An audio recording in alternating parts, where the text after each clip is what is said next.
Daily. Taste the Daily. Jubilee Hills లో ఎగిరేది కాంగ్రెస్ జెండే అని మంత్రి జూపల్లి ధీమా వ్యక్తం చేశారు.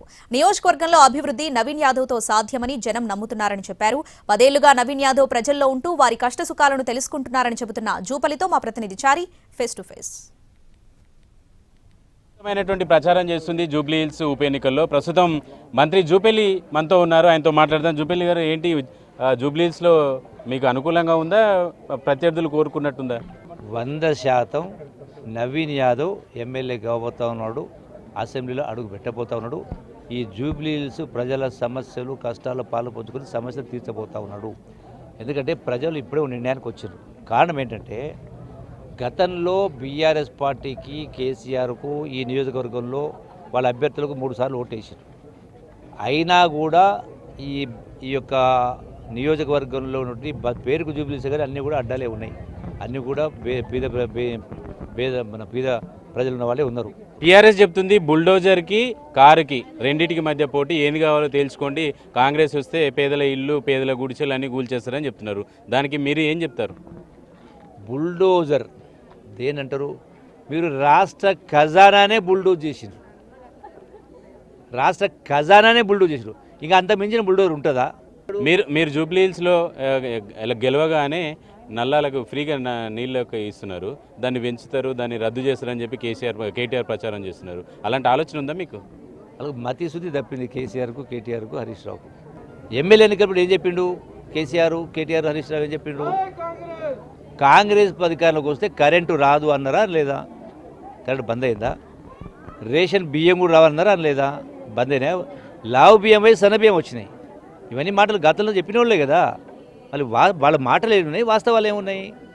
మీరేమో ఇక్కడ గెలిచి గెలవాలనుకుంటున్నారు. కేసీఆర్ టీఆర్ఎస్ పార్టీ ఏమో ఇక్కడి నుంచే మళ్ళీ కేసీఆర్ రావాలంటే ఇక్కడి నుంచే జూబ్లీహిల్స్ నుంచే జైత్రయాత్ర మొదలు పెట్టాలనుకుంటున్నారు. ఎవరి పంతో నెగ్గబోతుంది సార్?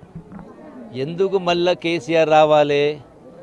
దేశానికే ఆదర్శంగా పరిపాలించుకుని చెప్పినటువంటి కేసీఆర్ 60 వేల కోట్ల అప్పుని 8 లక్షల కోట్ల అప్పు తీసుకుపోయి 75,000 కోట్ల వడ్డీ కట్టిస్తున్నందుకు మళ్ళీ కేసీఆర్ రావాలా?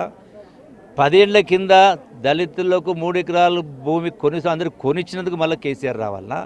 నిరుద్యోగ యువకులకు 3,000 రూపాయలు ఇస్తామని చెప్పి 10 ఏళ్ళు ఎగ్గొట్టిన కేసీఆర్ మళ్ళీ దానికోసమే రావాలనా? అంటే ఎందుకు కేసీఆర్ రావాలా? నియంతృత్వం. మేము మంత్రులుగా పనిచేసినాం, కళ్ళకు నీళ్ళు వచ్చినాయి,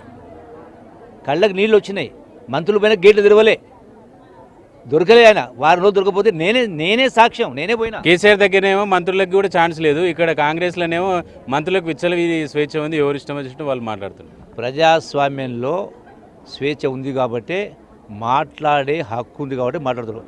కేసీఆర్ అది ప్రైవేట్ పార్టీ కాబట్టి, కేసీఆర్ ప్రైవేట్ పార్టీ కాబట్టి నియంతృత్వంతో పనిచేసిండు.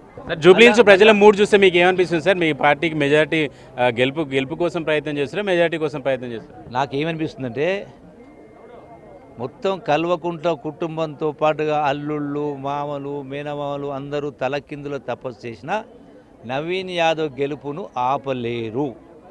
మేము మెజారిటీ లెక్క పెట్టుకుంటా ఉన్నాం. వాళ్ళు మహా అంటే వాళ్ళకి నమ్మకం ఏముందంటే వాళ్ళకున్న పేపర్ల ద్వారా, డబ్బులు ఇచ్చి రాపిస్తున్న సోషల్ మీడియా ద్వారా రేపు ఓటుకు 5,000 ఇస్తామని చెప్పి ఇవ్వచ్చు. ఎందుకంటే దోసుకున్న సొత్తు మస్తు ఉంది, ఆ పైసలు ఓటు వేస్తారనుకుంటారు. అలా 5,000 ఇస్తే మీరు 6,000 ఇస్తారా సార్? మేము అసలు ఎవరు కేసీఆర్ కేటీఆర్ ఎవరు ఏమిచ్చినా చెమటోడ్చి కష్టం చేసి సంపాదించిన పైసలు కాదు. ఆ పైసలు మనవే, దోసుకున్న పైసలు. ఎవరు ఏమిచ్చినా తీసుకోండి, కానీ ఓటును నోటుకు మాత్రం ముడిపెట్టొద్దని చెప్తా ఉన్నాం. ప్రజలకు తెలుసు అది. Okay, thank you sir, thank you very much. ఇది జూబ్లీహిల్స్లో కాంగ్రెస్ గెలిచి తీరుతుంది అనేటువంటి కాన్ఫిడెన్స్ని మంత్రులు వ్యక్తం చేస్తున్నారు. మొత్తానికి కాంగ్రెస్ ప్రచారం విస్తృతంగా గల్లీ తిరుగుతోంది. కెమెరామెన్ శ్రీనివాస్ గౌడ్తో చారి, ఎన్టీవీ, జూబ్లీహిల్స్ నుంచి.